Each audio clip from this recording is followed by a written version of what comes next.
सुंदरकांड में लंका से संबंधित ही घटनाएं घटी हैं।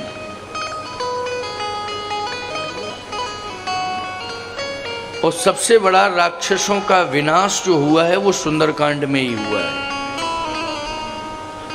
यूं कहना चाहिए कि 75% राक्षस यदि मारे गए तो वो सुंदरकांड में ही मारे गए, और अकेले हनुमान जी ने ही मारे, मात्र हनुमान जी, और कोई नहीं।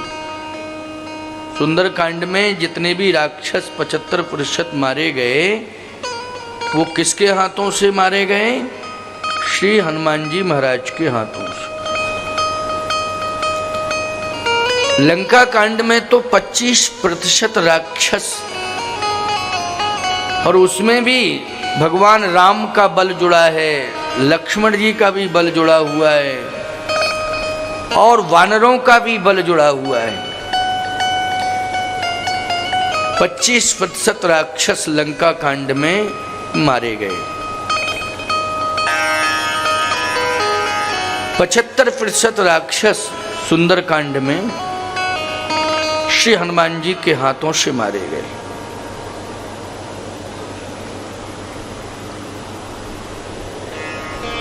सुंदरकांड ही नाम रखा गया, किसी नगर का नाम नहीं, किसी घटना का भी कोई नाम नहीं। इतनी बड़ी घटना घटी कि आग लगी पूरी लंका में, तो भीषण अग्निकांड, बहुत बड़ा कांड हुआ अग्निकांड। लेकिन ना तो समुद्र कांड ना अग्निकांड, इसका नाम सुंदरकांड रखा। इस कांड से कोई घटना का भी मूल रूप से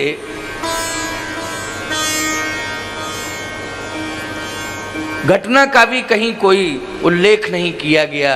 मूल में, प्रारंभ में तो केवल एक ही चौपाई वर्णित की गई है कि जामवंत के वचन सुहाए, सुन हनुमंत हृदय अति भाए। इसमें भी सुहाए ओ भाई। तो प्यारे, मुझे ऐसा लगता है कि हनुमान जी ने सबसे पवित्र कार्य इसमें यही किया कि भगवती सीता के पास पहुंचकर भगवती सीता को भगवान की कथा सुनाई। क्या सुनाई? कथा। पूरे यज्ञ में सभी कार्य सुंदर हैं। देवी जी का दर्शन हो रहा है, ये भी सुंदर दिव्य दर्शन है। यज्ञ भगवान का दर्शन और परिक्रमा हो रही, ये भी बहुत ही सुंदर व्यवस्था है आध्यात्मिक और आस्था की। भंडारा चल रहा है, ये भी बहुत सुंदर है।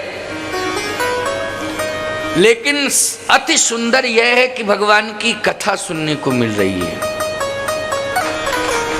ये अति सुंदर है।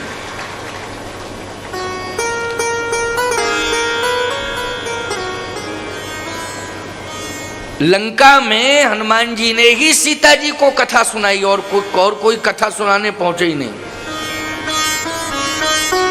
क्यों भाई? कथावाचक तो विभीषण जी भी हैं, ऐसी बात नहीं। विभीषण जी महाराज भी बहुत अच्छी कथा सुनाते, लेकिन विभीषण जी महाराज ने भी कथा नहीं सुनाई। विभीषण जी ने लंका में किसी को भी कथा नहीं सुनाई। विभीषण जी ने तो लंका में रह करके भजन किया है। क्या किया है? भजन। जबकि कथावाचक हैं, बहुत अच्छे कथावाचक हैं विभीषण जी, लेकिन भजन किया। क्यों? लंका में कोई कथा सुनने वाला था ही नहीं। विभीषण किसे कथा सुनाता? लंका में कथा सुनने वाला कोई था ही नहीं। और लंका में कथा सुनने वाली भगवती सीता थी, तो विभीषण सीता जी के पास पहुंच नहीं सकता था, क्योंकि वहां राक्षसियों का प्रहरा था। रावण जाने में स्वतंत्र था,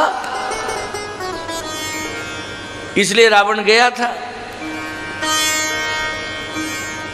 लेकिन कथा केवल हनुमान जी ने सुनाई सीता जी। मैं एक बात कहना चाहता हूं, ये बरगी नगर सुंदर हो गया।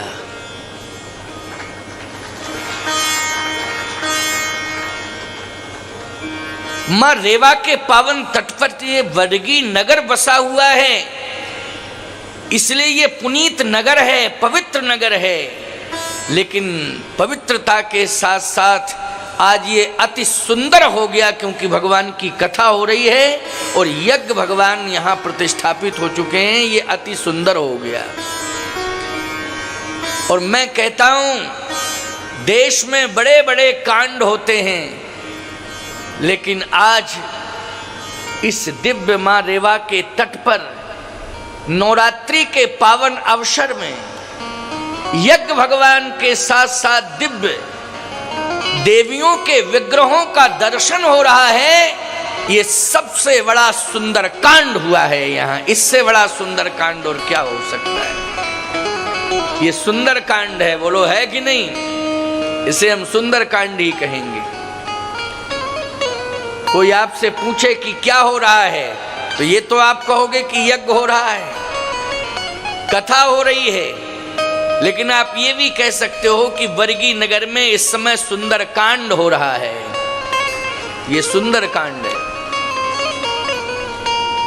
कथा सुनने को मिल जाए, जीवन की यही सुंदरता है।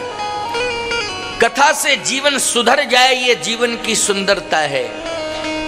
और कथा के माध्यम से हमें परमात्मा की प्राप्ति हो जाए, यही सुंदर कांड है। आज हनुमान जी को लंका में सीता जी मिली,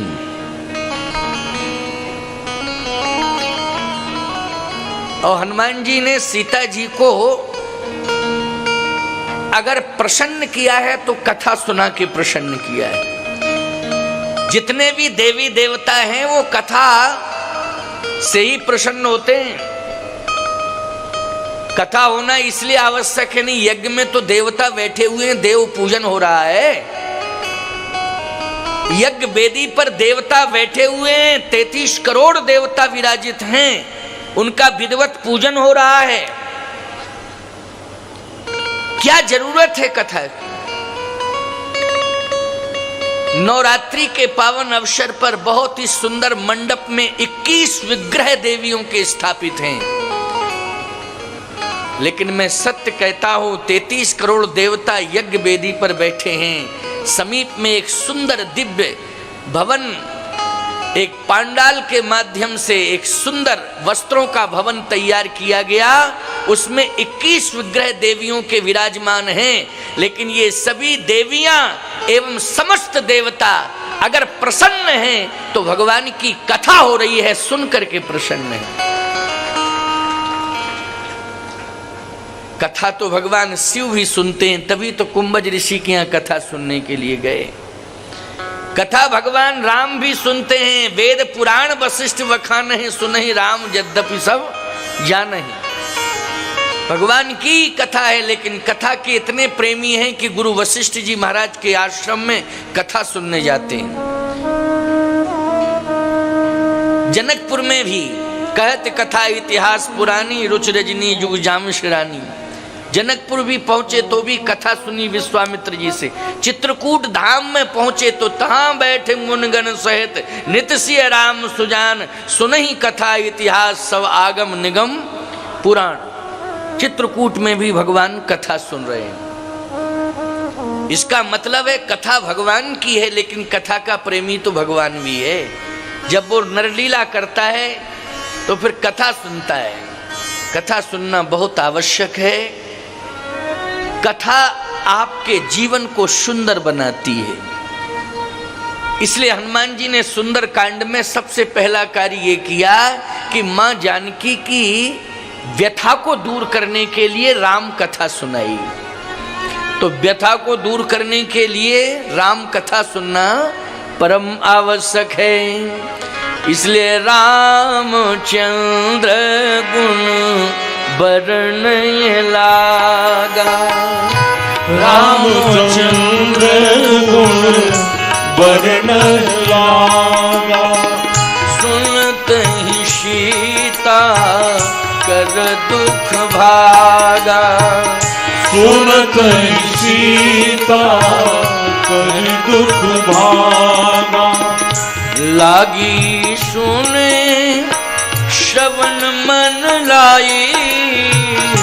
लागी सुने श्रवण मन लाई। आदेउते शव कथा सुनाई। आदेउते सब कथा सुनाई। आदेउते शव कथा सुनाई। आदेउते सब कथा आदेउते शव कथा सुनाई। लंका में हनुमान जी ने राम कथा सुनाई सीता जी को, तो कथा मन से सुनी सीता जी ने। आद्योपांत कथा हनुमान जी की वाणी से श्री किशोरी जी सुन रही हैं, अनुभव कर रही हैं कि मैंने कथाएं तो जनकपुर में भी सुनी, क्योंकि जनकपुर में भी कथाएं होती थी। महाराज श्री जनक स्वयं बहुत बड़े ज्ञानी हैं, बहुत बड़े वक्ता हैं, बहुत बड़े विद्वान हैं। और जनक जी महाराज के यहाँ जब कथाएं होती थीं तो व्यास जी, पराशर जी, गर्ग जी, गौतम जी, कपिल जी, कणाद जी, वशिष्ठ जी आदि आदि सब पहुंचते थे। ये श्रोता बन करके कथा सुनते थे, समझ लीजिए। जैसे आप सब बैठ करके श्रोता बन के कथा सुन रहे हो, वैसे ये विभूतियां, बहुत बड़े सिद्ध संत, परम ज्ञानी, तपस्वी, ये सब श्रोता बन करके कथा सुनते थे जनकपुर धाम में। श्री जानकी जी कहती हैं, मैंने तो जनकपुर धाम में अपने पिताजी की यहाँ भी कथा सुनी, लेकिन इतनी सुंदर कथा अभी तक मैंने जनकपुर धाम में नहीं सुनी। अयोध्या धाम में भी कथा सुनी, स्वयं वशिष्ठ जी महाराज कथा सुना रहे हैं, लेकिन इतनी सुंदर कथा मैंने अयोध्या धाम में भी नहीं सुनी। चित्रकूट धाम में भी मैंने कथा तमाम ऋषि आवत देख मुदित मुनि वृंदा, कीन दंडवत रघुकुल चंदा। मुनि वृंदा मानी मुनियों का समूह है, हजारों की संख्या में मुनि महात्मा आते, कथा कहते भी हैं, कथा सुनते भी हैं। लेकिन 11.5 वर्ष तक मैं चित्रकूट धाम में रही, ऐसी कथा मुझे चित्रकूट धाम में भी सुनने को नहीं मिली। लेकिन लंका में जहां राक्षस रहते हैं, वहां इतनी सुंदर कथा कहने वाला कौन आ गया। जहां राक्षस ही राक्षस रहते हैं, लेकिन इतनी सुंदर कथा कहने वाला कौन, सोच रही हैं। बड़ी सुंदर कथा। अरे भैया, कथा कहने वाले बड़ी सुंदर कथा कह रहे हो, लेकिन सामने क्यों नहीं आ रहे हो? इतनी अच्छी कथा कहते हो, थोड़ा दर्शन तो दे दो। हनुमान जी कहते हैं, माता जी कथा ही कथा सुंदर है, सुनाने वाला तो पूरा बंदर है।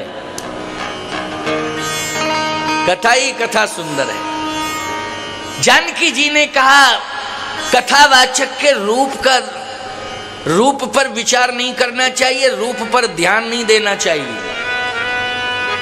अगर आप कथावाचक के रूप पर ध्यान दोगे तो मैं ये मानता हूं कि कथा का प्रभाव आपके जीवन में पूरी तरह से नहीं पड़ सकता है। कथावाचक की वाणी पर ध्यान दो, उसके आचरण को देखो, रूप को मत देखो।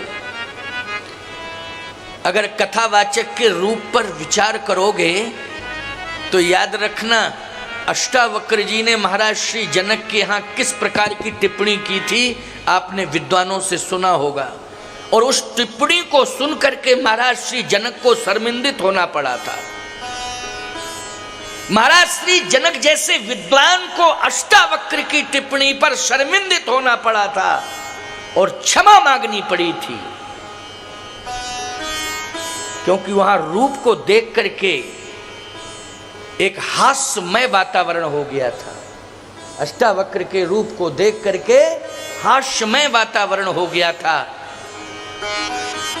अष्टावक्र जी ने शर्मिंदित कर दिया, जनक की सभा को शर्मिंदित कर दिया। इसलिए संत हो चाहे विद्वान हो, उसके आचरण को देखो कैसा है।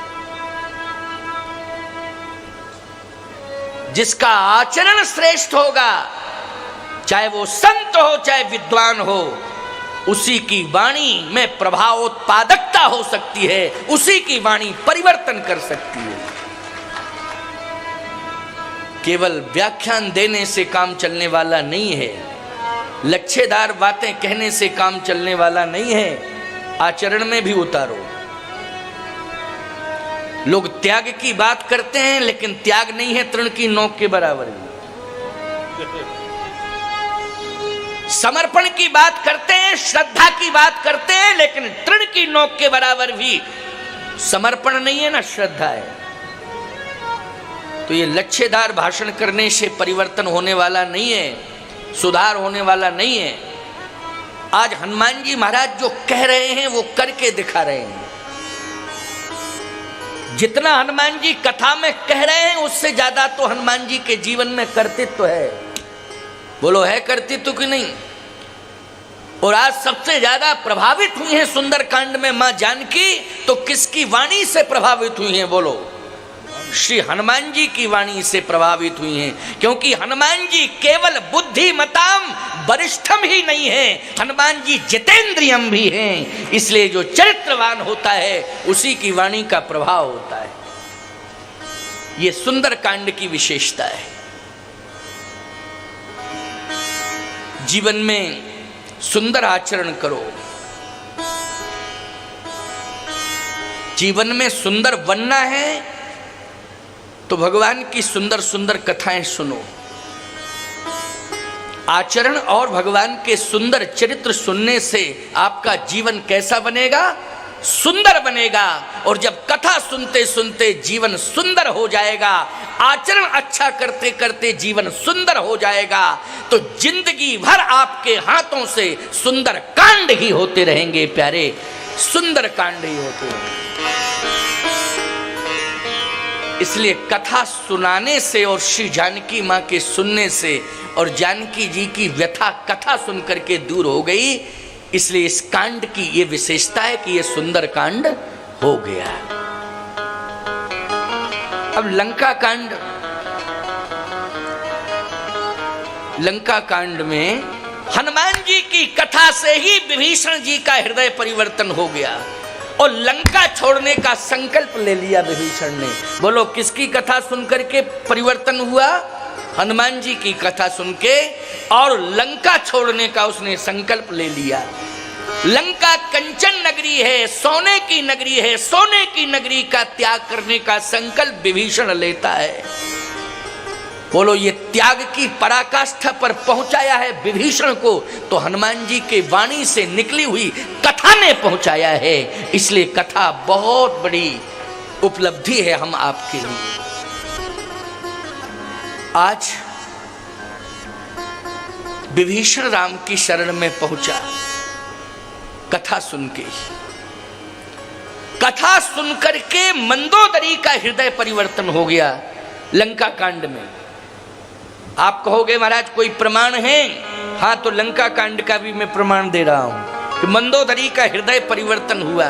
क्या सुन के हुआ? कथा सुन के।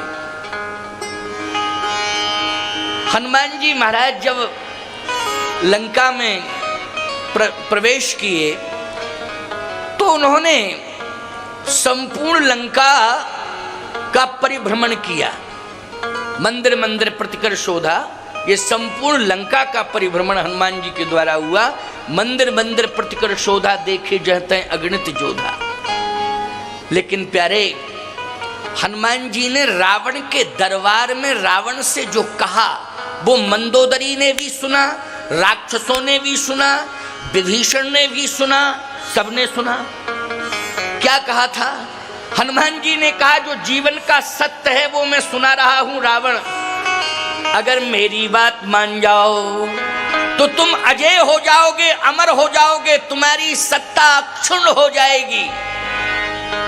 रावण, मेरी बात मान लो। यही हनुमान जी की कथा है। हनुमान जी कह रहे थे, राम चरण पंकज उर्धरहु, तो लंकाय चल राज तुम करहु, लंकाय चल राज तुम करहु। राम चरण पंकज उर्धरहु, तो लंका अचल राज तुम करहु। भगवान राम के चरणार बिंदों को तुम हृदय में धारण कर लो। बोलो, ये कथा है कि नहीं? किसी को उपदेश भी कह सकते हो। क्यों भाई? उपदेश भी कह सकते हो और कथा कह सकते हो। राम चरण पंकज उर्धरहु, तो लंकाय चल राज तुम करहु। तुम्हारा अस्तित्व कभी समाप्त नहीं हो सकता। लेकिन राम हनुमान जी के इस उपदेश को स्वीकार किया दो ने, एक तो विभीषण जी ने और दूसरा मंदोदरी ने। इसलिए ही विचारवान श्रोताओं विचार करना, दोनों ही अमर हैं कि नहीं? मंदोदरी भी अमर है, उसका भी अस्तित्व आज सुरक्षित है, और विभीषण का भी अस्तित्व आज सुरक्षित है। बोलो, है कि नहीं? मंदोदरी का भी अस्तित्व आज सुरक्षित है और विभीषण का भी अस्तित्व आज सुरक्षित है। किसके प्रभाव से? मंदोदरी के व्यक्तित्व के प्रभाव से नहीं, विभीषण के व्यक्तित्व के प्रभाव से नहीं, बल्कि भगवान की कथा सुनने के प्रभाव से दोनों का अस्तित्व आज सुरक्षित है। रावण ने नहीं सुनी कथा,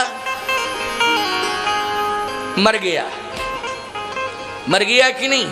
और कल विजयादशमी है, कल तो गांव गांव में मरेगा। ऐसा कोई गांव नहीं होगा जिसमें मरे ना हो। क्यों भाई? हर साल फूकता है, हर साल पैदा हो जाता है। सावधान। कथा के प्रभाव से मंदोदरी अमर हो गई। अच्छा, मंदोदरी कथा के प्रभाव से अमर हुई। मंदोदरी ने, देखो कथा का प्रभाव, वाणी कितनी परिमार्जित हो गई, वाणी कितनी परिष्कृत हो गई।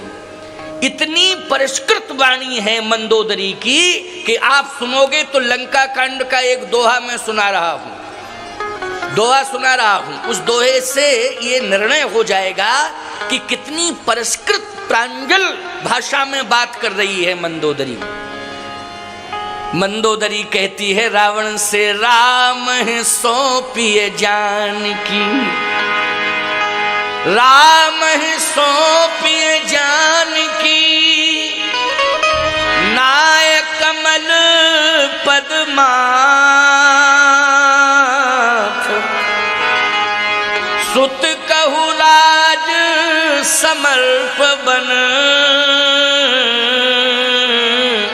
जाहे भजो रघुनाथ। सुत कहु राज समर्प बन, जाहे भजो रघुनाथ।